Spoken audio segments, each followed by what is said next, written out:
Capsule 59! Wouhou! La fête approche. Hey, c'est moi qui commence. Hey, là, je suis dans le total nouveau, là. La blockchain. Là, j'ai commencé à entendre parler de crypto-monnaie.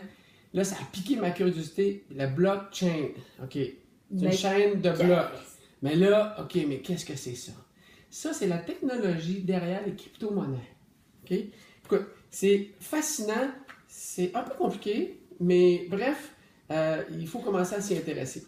Fait que, dans la définition... De la crypto-monnaie, là, c'est de la monnaie... C'est de la monnaie digitale, là, la monnaie digitale. Là. Donc, Internet n'avait pas réalisé cette promesse-là de permettre de transférer des valeurs pour acheter des biens ou des contrats, n'importe quoi. Et vers 2009, là, il y a quelqu'un qui a vraiment dit, qui a vraiment trouvé la façon de pouvoir transiger des devises, de l'argent.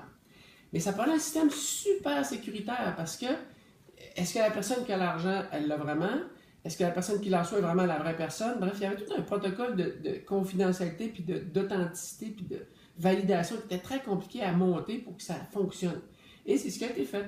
Et c'est ce qui a donné la naissance du Bitcoin, des monnaies informatiques. Et donc, la blockchain, c'est deux choses différentes. La crypto-monnaie, c'est de la monnaie digitale. La blockchain, c'est le système qui est derrière qui permet de rendre ça possible. Donc, c'est l'Internet 3.0 maintenant. Ouais. OK?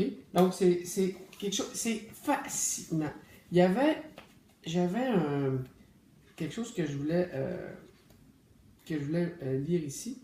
Mais bon, je pense que ça va être le prochain coup. Parce que, écoute, il y a tellement de choses. Il faut que tu nous expliques c'est quoi la blockchain. Tout le livre est sur ça. Oui. Tout le livre est là-dessus. La blockchain, là, c'est vraiment... Ah, c'est ça, c'est ici. La blockchain, c'est un protocole, finalement, informatique. Okay. Ni plus ni moins, qui permet de rendre confidentiel, scalable, qui appelle, donc il peut progresser en fonction de la demande. Donc il change, c'est pas... Il peut s'adapter. Il peut pas être hacké, là, finalement. Non, il peut pas être hacké.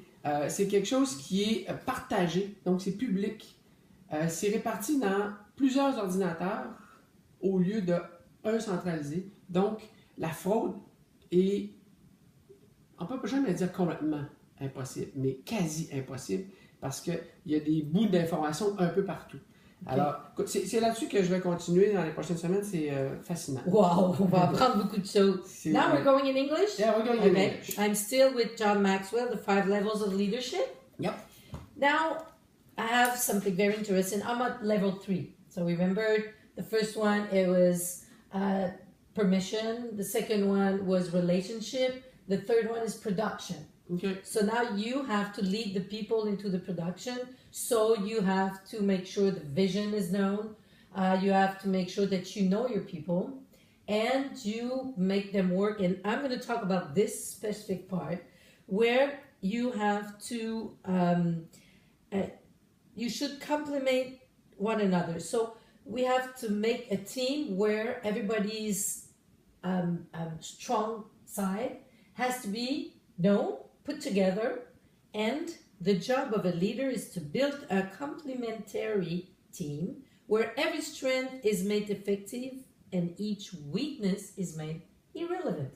Because you'll have somebody, if you're weak at something, somebody else is strong at that thing. Yeah. And I have a great example of this coach, John Wooden, the great UCLA basketball coach. Okay, basketball. I don't know. Anyway, he observed his players when they shoot for a basket. And everyone had a place where they would shoot and make the basket more than when they shoot from another place. So he made on the floor, like, you are good when you shoot from here. This is where you're going to shoot every time for a basket. And everybody's going to pass you the ball and do the basket. When you're here, you don't shoot.